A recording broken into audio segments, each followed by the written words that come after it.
So in 1917, we had a horrible, in that case, it was a flu, right? You remember the Spanish flu, where it was a terrible period of time. You all know what happened in 1917. The last one, 1917. That's something, 1917, which was the greatest of them all. You look at 1917, the pandemic, it was something. You know, the big one was 1917, and that was the worst by far.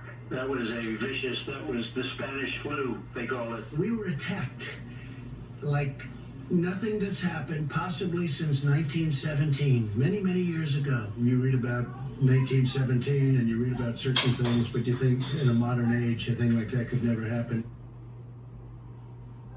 You notice the president often refers to the Great Flu Pandemic, but weirdly insists on getting the year wrong, like over and over and over.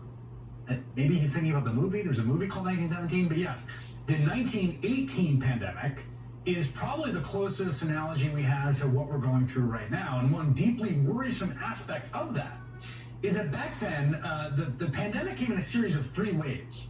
The first one was in the spring of 1918, all the way over there to the left. And it was deadly, but then it subsided over the summer, probably due at least in part to some combination of people spending more time outdoors and just seasonality. So people were, of course, relieved, and they thought it was gone, and then the fall, it came, that's the middle peak there, roaring back. The CDC estimates the flu killed nearly 200,000 Americans in just October of 1918 alone, 1 month.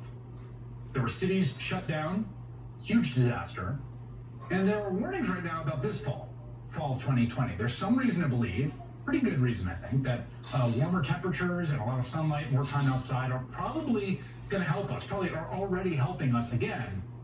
But that, of course, will not last forever, and we need to prepare.